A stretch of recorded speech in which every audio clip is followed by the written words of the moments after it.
ये KL पचौरी प्रकाशन की ओर से आयोजित संवाद श्रृंखला की छठी कड़ी है। मैं ब्रजेश आपके सामने हूँ।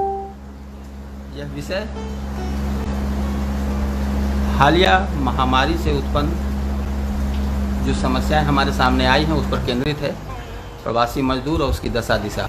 बहुत साल पहले एक फिल्म आई थी यहाँ, उसमें फिल्म का गीतकार गुलजार ने एक गीत लिखा था। वो संभावनाएं और सपनों को देखने वाले गीत थे, जिसमें उन्होंने ये बताया था कि हमें रोजाना एक सपने देखने चाहिए, अगर वो टूटता है तो हमें नए सपने फिर से बुनने चाहिए। वो जीवन चक्र का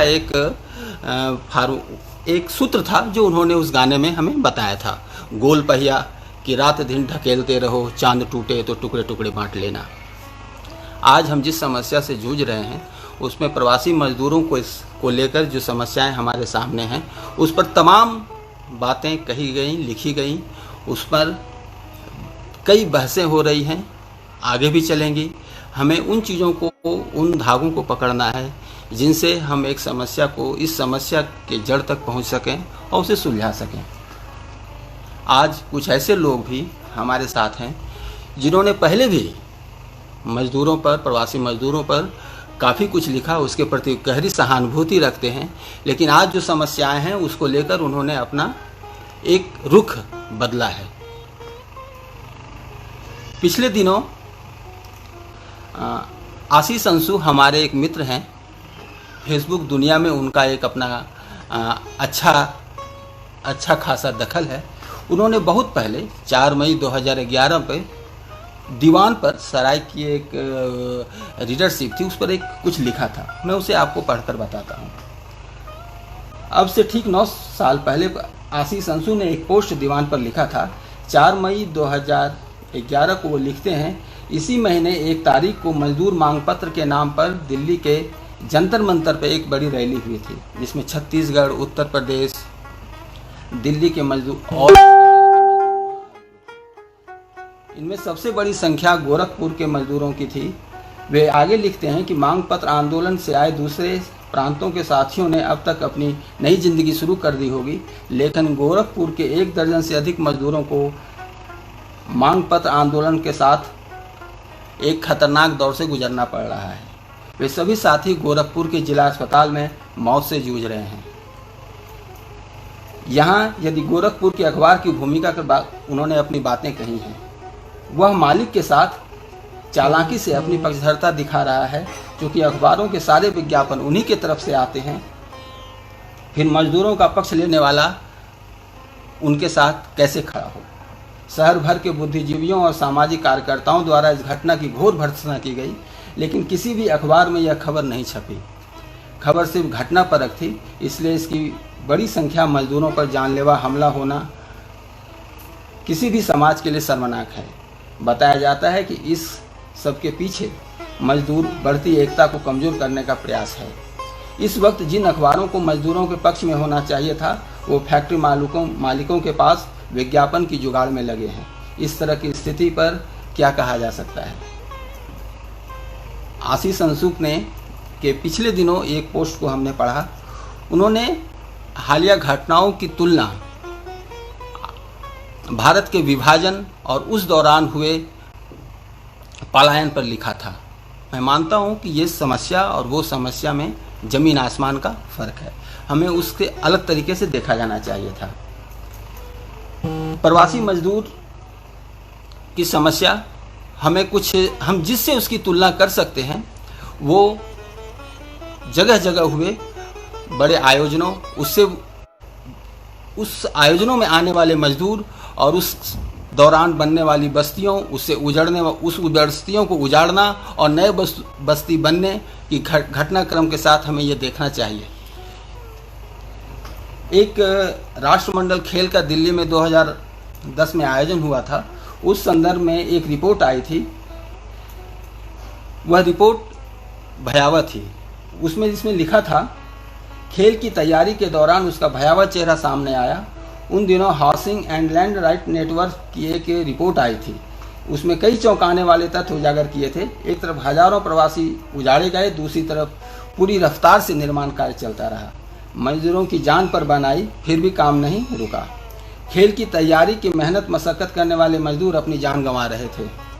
केवल मार्च 2018 में ही 100 से अधिक मजदूरों की मौत हो गई। यह आंकड़ा केवल राष्ट्रमंडल खेल गांव के निर्माण स्थल का था, जो इन दिनों अक्षरधाम के इर्द गिर्द है। जंगपुरा स्थित बारापुला नुला इलाके में 368 दलित तमिल परिवारों को बेदखल कर दिया गया। वह इसलिए क्योंकि वहां पार्किंग की व्यवस्था की जाए, राष्ट्रमंडल खेल में जो लोग आएंगे उनके लिए पार्किंग की व्यवस्था हो सके। उन दिनों भी अखबारों में ये बातें बहुत तेज़ी से उभरी थी। बहुत बातें कई लोग संजीदा होकर इस पर इन लोगों ने लिखा था। दिल्ली श्रमिक संगठनों के मुताबिक 2003 से 2008 के बीच 350 झुग्गियां उजाड़ी गईं या तो जला दी गईं। इसमें करीब 3 लाख लोग बेघर हो गए।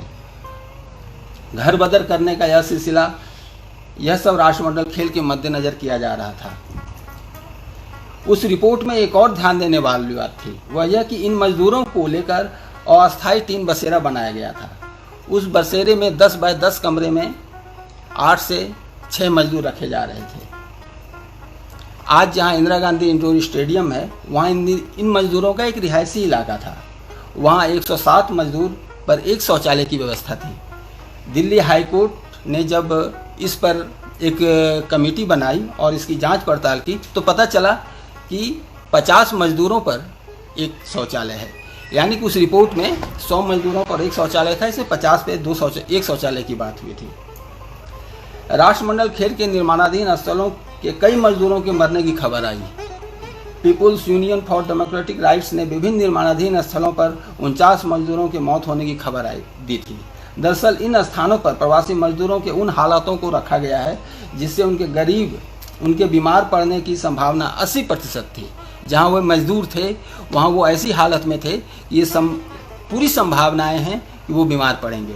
उनमें बाल मजदूरों की भी संख्या थी। परियोजना में 2000 के लगभग बाल मजदूर थे।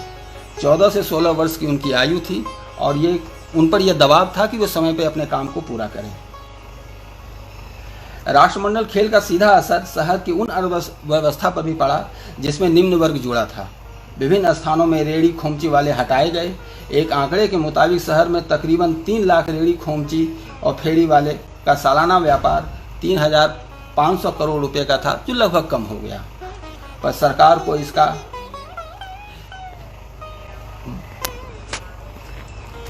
19 जनवरी 2010 को 1 लाख से अधिक आवेदन दिल्ली नगर निगम के पास आए थे।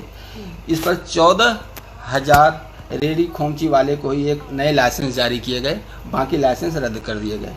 सरकार की देखरेख में ऐसा ताना बाना बुना गया कि प्रवासी मजदूरों का इस शहर में जीना मुहाल हो गया। यहाँ तक कि भिखारियों के इस शहर में रहने की व्यवस्था पर भी काफ़ी बातें आई और उन्हें शहर से बाहर कर दिया गया। तब हमारे सामने एक ऐसा सवाल था जो हमारी वर्तमान राजनीति और समाज को नाप देते थे। शुरू में इस खेल के लिए 1900 करोड़ रुपए का बजट रखा गया था, पर विशेषज्ञों ने अनुमान लगाया कि 70,000 करोड़ रुपए खर्च हो चुके थे। सरकारी आंकड़ा 30,000 करोड़ रुपए का था। इसमें प्रवासी मजदूरों का कोई हिसाब किताब, उनके लिए कोई स्पेसिफिक पैसा बजट नहीं था। दुनिया में ऐसे उदाहरण अनेकों हैं जहां बड़े आयोजनों में प्रवासी मजदूर का उपयोग होता है। शहर में गरीब गरुआ उजाड़ दिए जाते हैं। वह गरीब बस्ती होती है जो वही गरीब बस्ती उजाड़ी जाती है जो पिछले किसी आयोजनों के दौरान वो बस्ती है। 1988 में सियोल ओलंपिक हुआ था जिसमें 7,20,000 लोगों को उजाड़ दिया गया था। वर्ष 2008 में बीजिंग ओलंपिक में 15 लाख लोग उजाड़ दिए गए थे। जिस चीन से कोरोना के फैलने की बात कही जा रही है। भारत की बड़ी आबादी तमाम विकासशील नारों के बावजूद पीछे है। दूर दराज के इलाकों में कहीं किसी टूटी दीवार पर पेप्सी थम्स अप के बीच विकास के नारे झूलते रहते हैं, लेकिन उस पर हमारी नज़रें नहीं जाती हैं। वहाँ के लोग उस पर उनकी नज़रें बहुत देर टिक भी नहीं पाती हैं। यह आबादी अत्यधिक अभाव की स्थिति में है। यह बात सच है कि इस आबादी के बीच विकास की बयात मोदी सरकार ने चलाई है, थोड़ी बुनियादी सुविधाएं भी पहुंचाई हैं। इसके बावजूद वो सुविधाएं, वो योजनाएं अपनी समीक्षा की मांग करती हैं।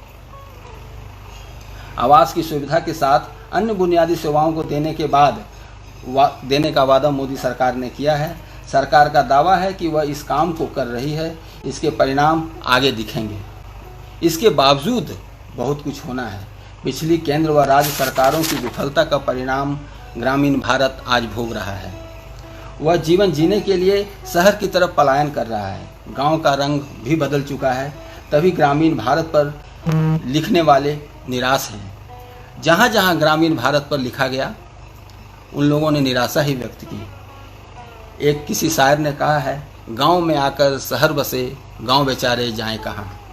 पलायन सिर्फ भौतिक आयामों के लिए नहीं हुआ है। ये गांव के लोग सिर्फ सुविधाओं के लिए शहर की ओर नहीं गए, मूलभूत सेवाओं के अमानवीय स्थिति में इन्होंने अपना घर बार छोड़ा है। पलायन ने ग्रामीण भारत की सामाजिक और सांस्कृतिक स्वरूप को भी बदल दिया है। यह बदलाव भयानक है, भयावह है। हम भारत के लोग अपने नैतिक बल पर निर्भर रहे हैं। कानून की पहुंच अभी बहुत कम जगह तक है। दुर्भाग्य से यह नैतिक बल दरक रहा है। वह प्रत्येक स्तर पर है। हम प्रेमचंद्र के लिखे पंच परमेश्वर को पढ़ते हैं, लेकिन हमारा गांव और हमारा समाज उसको कहीं बहुत पीछे छोड़ चुका है। क्या यह साधारण बात है कि इस महामारी में गांव घर की तरफ लौट रहे लोग से सवाल हो रहे हैं? वे अपने गांव पहुंचकर भी सुरक्षा का आनंद नहीं ले पा रहे हैं। उन्हें ऐसी नज़र का सामना करना पड़ रहा है जो उन्हें बेदखल करने के लिए तत्पर हैं। जबरन निष्कासन पूरे देश में लगातार बढ़ता जा रहा है। जबरन बेदखली, प्राकृतिक आपदा से संकट, संपत्ति नष्ट होती है और उससे भी पलायन पैदा होता है। उससे क्रोध का वातावरण समाज में जन्म लेता है और वह स्थिति एक अध्ययन की मांग करती है। यह अध्ययन का विषय होना चाहिए कि बेदखली ने अपराध को कौन सी ऊंचाई दी है, कैसी ऊंचाई दी है। इसका मूल्यांकन किया जाए तो समाज के कमज़ोर होती स्थिति को देखा और परखा जा सकेगा। महात्मा गांधी, वी.एस. नायपॉल से लेकर हमारे युवा लेखक भी प्रवासियों के दर्द को अपने अपने तरीके से बयां कर चुके हैं। युवा इतिहासकार सदन झा ने इस पर एक गहराई से लिखा है। उन्होंने नए चलन में आए शब्द रिवर्स माइग्रेशन पर अपनी बातें कही हैं। वे हमें दो महामारियों की याद दिलाते हैं। पहली महामारी जो 1996 में आई, जो मुंबई में प्लेग के रूप में आई, और माना जाता है कि यह बीमारी चीन और उसके आसपास के देशों से भारत में आई और हालात ऐसे बने कि मुंबई में से 4 लाख लोगों का पलायन हुआ। ब्रिटिश सरकार ने उन पलायनों को रोकने की बड़ी कोशिश की, लेकिन यह संभव नहीं हो पाया। पूरे देश में वातावरण भय का था और 4 लाख लोग देखते देखते पलायन कर गए। मुंबई शहर एक भयावह स्थिति में था। वहाँ से पलायन करने वाले लोग ज़्यादातर पश्चिम बंगाल के थे। वह बंगाल आज उड़ीसा, बिहार, झारखंड और पश्चिम बंगाल के रूप में जिसे हम आज जानते हैं। यह कहते हैं कि पूर्वी दिशा से हांगकांग और दक्षिण चीन से आने वाले इस संक्रमण बीमारी से विश्व में करीब 15 मिलियन लोगों की मृत्यु हो गई थी। इस संख्या में 12 मिलियन की मृत्यु अकेले भारत में हुई थी। अपने चरम पर मुंबई में प्रति माह 1900 से अधिक लोग मर रहे थे। लोग यूं ही घर और देश की याद में शहर नहीं छोड़ते, उनके शहर को छीन लिया जाता है। सदन झा की यह बात एक गहरे विवेचना की मांग करती है। आखिर वो कौन सी शक्तियां हैं जो मजदूरों को उनसे उनका हक छीन रही हैं। इस महामारी की अपनी भयावहता होती है। ऐसी ही एक महामारी 1919 और 1819 के बीच आई थी। इसे स्पेनिश इन्फ्लुएंजा का नाम दिया गया। यह बीमारी यूरोप से हमारे देश में आई। प्रथम विश्व युद्ध के समय पहले पहल इसे यूरोप में पहचाना गया, खासकर स्पेनिश में, और इसलिए इसका नाम स्पेनिश इन्फ्लुएंजा दिया गया। कहते हैं कि तब विश्व युद्ध से लौट रहे भारतीय सैनिकों को मुंबई के बंदरगाह पर करीबन 40 दिन तक रोक के रखा गया था, क्योंकि यह आशंका थी कि वे बीमारी से पीड़ित होंगे। उन्हें जांच परख, उनके उपचार के बाद ही उन्हें आने दिया जाएगा। लेकिन जब उन्हें छोड़ा गया तो वे देश के अलग अलग हिस्सों में गए और यह बीमारी चारों तरफ फैल गई, पूरे देश में फैल गई। उसी दौरान भारत में एक भयानक अकाल आया और उसमें बड़ी संख्या में लोग मरे। तो यह कहा जाता है कि हमारे यहाँ महिलाएं, उस बीमारी में महिलाओं की अधिक मौत हुई है। इसकी भी एक वजह समाजशास्त्री व्याख्या हुई है, वह यहाँ हमारे फिलहाल विवेचना का विषय नहीं है, लेकिन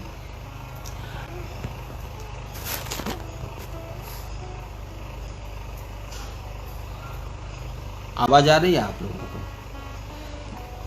लेकिन फिर भी उसकी एक चर्चा जरूरी है। यह कहा जाता है कि हमारे यहाँ महिलाएं पुरुषों के बाद भोजन ग्रहण करती हैं।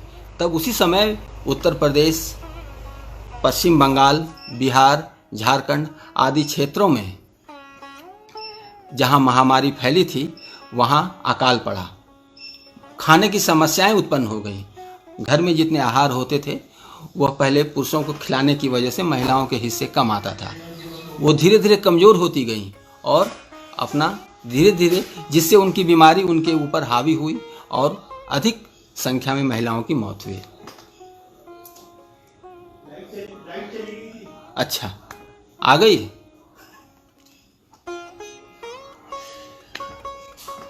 केवल हमारे ही देश, केवल भारत की ही बात नहीं है, भारत से बाहर भी जो प्रवासी मजदूर गए, उस पर भी महात्मा गांधी ने अपनी जीवनी में एक इस बात का उल्लेख किया है। वो नवीनतम उनकी जीवनी जो छपी है, उसमें पेज नंबर 101 में वो कहते हैं, उसमें गिरमिटिया का उन्होंने उल्लेख किया है। और गिरमिटिया की परिभाषा उस समय जो थी कानूनी तौर पे, उसे उन्होंने दी है। वे कहते हैं कि गिरमिटिया का अर्थ है वह इकरार यानी एग्रीमेंट जिसके अनुसार उन दिनों गरीब हिंदुस्तानी 5 साल तक मजदूरी करने के लिए नेटाल जाते थे। गिरमिट एग्रीमेंट का ही अभ्रंश और उसी से गिरमिटिया शब्द बना है। सत्य के प्रयोग में उन्होंने यह बात कही है।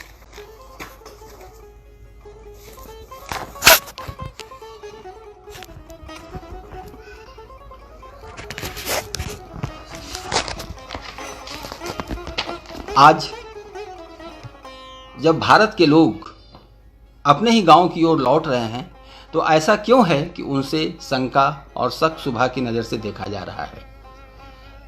हम भारत के लोग उन्हें क्यों नहीं एक किसी अपने प्रवासी मजदूरों को भोजन करा पाए, ऐसी व्यवस्थाएं उन्हें दे पाए, ताकि वो 21वीं शताब्दी में दाखिल हो रहा भारत अपने मजदूरों को, अपने गरीब भाइयों को 1-2 महीने भोजन नहीं करा पाने में विफल क्यों रहा?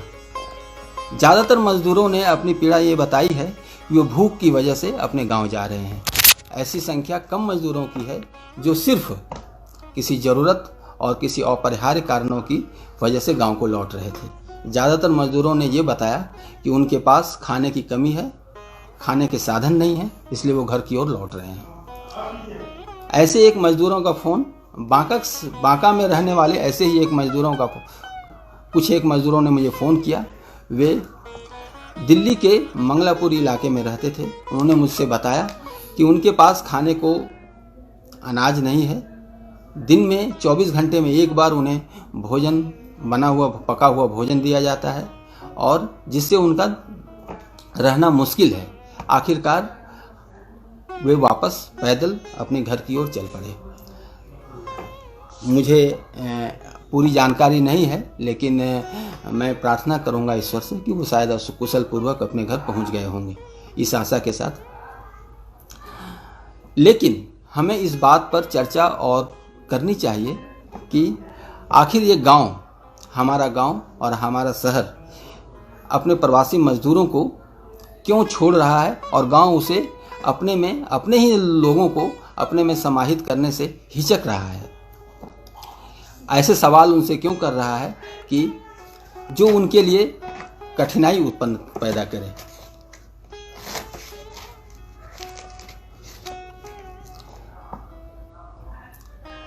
इन सवालों का जवाब वक्त के साथ मिलेगा, लेकिन 2-3 समस्याएं जो तत्काल पैदा हुई हैं वो सरकारी व्यवस्थाएं, राज्य सरकार, केंद्र सरकार खींचतान और समाज की जिम्मेदारी और समाज का कमज़ोर होना है।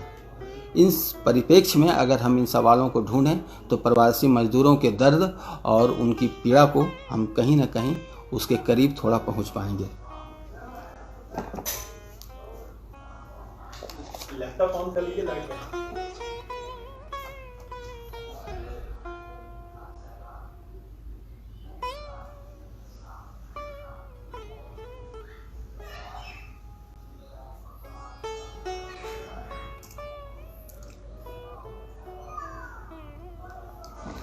बहरहाल, क्या यह आश्चर्य की बात नहीं है कि जिस भुज और इलाके में एक जो भूकंप की वजह से लगभग तबाह हो चुका था, वो आज एक बार फिर से एक मजबूत इमारत, एक मजबूत स्थिति में हमारे सामने है। लेकिन हम बिहार, बंगाल, उत्तर प्रदेश, पूर्वी उत्तर प्रदेश, उड़ीसा के लोग, झारखंड, उड़ीसा के लोग या वहाँ के राजनेता इस बात को समझने में, इस बात को महसूस करने में विफल हैं कि यहाँ भी हम ऐसे जिजीविसा क्यों नहीं पैदा कर सकते ताकि प्रवासी मजदूरों का वो दर्द जो आज झलक रहा है उस आगे आने वाले वर्षों में उसको कम किया जा सके। एक पुराने आंकड़े हैं जो मेरे पास रहे, उससे मेरी जानकारी में जो ये आया कि केरल में हर जिले में 200 बेड का एक अस्पताल है जहां स्थानीय लोग हर इलाज के लिए आ सकते हैं और वह अस्पताल उनके इलाज के लिए सक्षम है।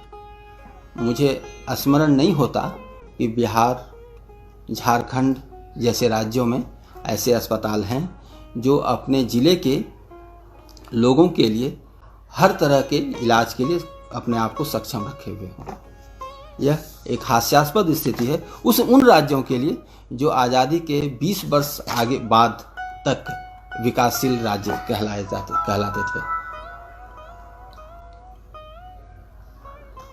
तो क्या हमारी राजनीति ने हमें कमज़ोर किया है?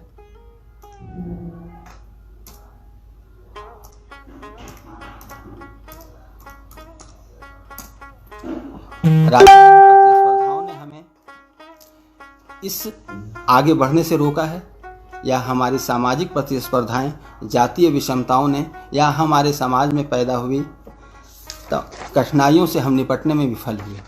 ऐसी चीज़ों पर समय समय पर हमें विश्लेषण करना होगा और इससे निकलने का रास्ता ढूंढना पड़ेगा। एक और जो जरूरी बात है वो उसका मैं उद्धृत करना चाहूँगा। ये पलायन जो है वो से सिर्फ विकास ही प्रभावित नहीं होता या विकास ही से जुड़ा हुआ नहीं है, उससे हमारे सांस्कृतिक चीज़ें बनती और बिगड़ती भी हैं। तमाम विधाएं हैं जिसमें पलायन पे कुछ न कुछ कहा गया हो, उपन्यास हो, कहानी हो, कविता हो, यहाँ तक कि दृश्य श्रव्य विधा, सिनेमाई माध्यर्य से भी इस बात को कहा गया। हमें आगाह किया गया कि पलायन बेशक एक विकास को बताने का एक सूचक जरूर हो सकता है, लेकिन उस पर निर्भरता हमारे लिए भयावह है। सन मुझे ठीक याद है तो सन 48 के आसपास एक फिल्म आई थी जिसमें एक गीत था, आज़ादी के बाद जो उल्लास था भारत में, उसमें एक गीत लिखा गया जिसमें कहा गया कि हम चले शहर की ओर, अब तो गांव का रहना छोड़ दिया। यानी कि हमारी कल्पना ये थी कि हम अब शहर के वासी होंगे, गांव का वासी होना मतलब गरीब भारत का सूचक था। लेकिन ठीक 20 साल बाद 48 के बाद सन 74 में कैफी आज़मी ने एक गीत लिखा। उन्होंने बताया कि कितने पेट भरेगा दफ्तर, ध्यान भी आता है तुझको, शहर छोड़ के आजा प्यारे, खेत बुलाता है तुझको। आज भारत,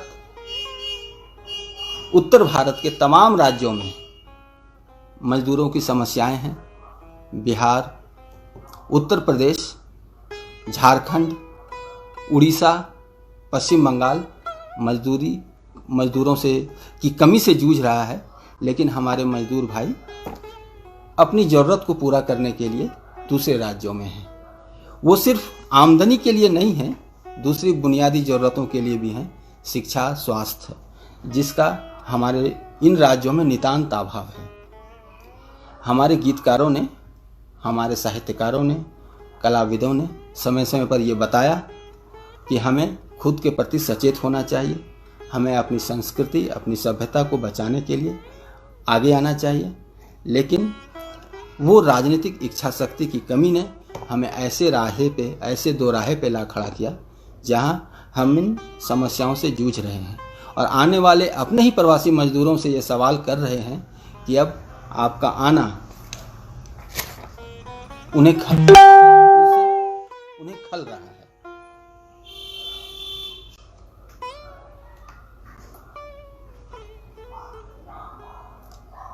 मैंने अपने साथी अंशु भाई का शुरू में जिक्र किया था। एक गहरी सहानुभूति उनके लेखनी और उनकी बातों में मजदूरों के प्रति है।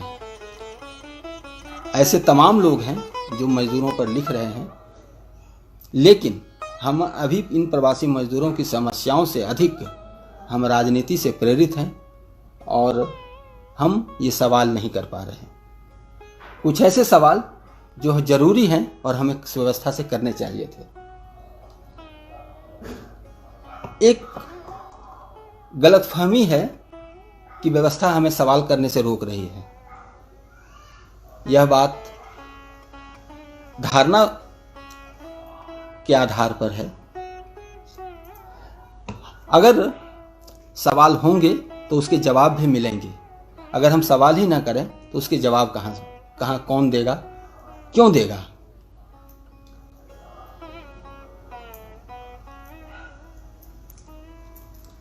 आज जब देश दुनिया का अर्थशास्त्र बदल चुका है, बाजार में नए कायदे कानून आ गए हैं, शहर चौगुनी गति से फैल रहा है, रोजगार के कई नए दरवाजे खुले हैं, लेकिन स्थिति बदली हुई है। अगर हम राजधानी को देखें कि हमारी राजधानी दिल्ली शिक्षा का एक सबसे बड़ा केंद्र है, स्वास्थ्य का सबसे बड़ा केंद्र है, राजनीति का सबसे बड़ा केंद्र है।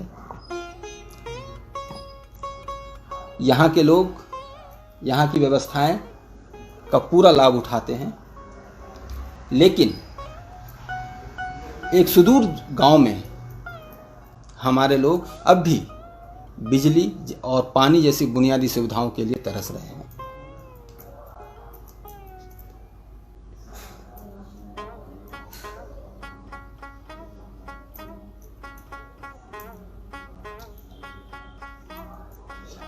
सन 2003-04 के आसपास, अगर मुझे ठीक याद है 2003 के आसपास, CSDS ने एक सर्वे किया था इस शहर में, जिसमें बाहर से आने वाले लोगों पर लोगों का ओपिनियन जानने की कोशिश की गई थी। उसमें यह बताया गया, उस सर्वे में यह बात निकल कर आई कि दिल्ली के जो मूल बासिंदे हैं, यहाँ दिल्ली जो गांव है, उसके वहाँ के लोग सबसे ज़्यादा उनका प्रतिशत था जो बाहर से आने वाले प्रवासी मजदूरों को सहजता से स्वीकार कर रहे थे। हाँ, उनका आना उन्हें खल नहीं रहा था, लेकिन वो लोग जो एक त्रासदी के तहत के बाद राजधानी दिल्ली आए, उन्हें दूसरी माइग्रेट करके, पलायन करके भारत आने वाले लोगों पर, दिल्ली आने वाले लोगों को दिल्ली आना उन्हें खला। CSDS का यह सर्वे सहारा समय में एक लेख के रूप में भी छपा था। वह सर्वे हमें यह बताता है कि इस शहर में सहिष्णुता में जो उदारता होनी चाहिए वो नहीं दिखी। हम भारत के लोग ग्रामीण भारत कैसा बनाना चाहते हैं, ये हमें इस विमर्श में आना चाहिए। यह दौर हमें एक ऐसे मोड़ पर, ऐसे चौराहे पर हमें ऐसे सवाल के लिए हमें छोड़ रहा है, जहां हम अपने आप से ये सवाल करें कि हम अपने गांव को, अपने कस्बे को किस हालात में, कैसी स्थिति में छोड़ना चाहते हैं, उसे कहाँ ले जाना चाहते हैं। जिस देश को भारत ने गांव का देश कहा था, हम उसे कितना गांव और कितना शहर बनाना चाहते हैं। धन्यवाद।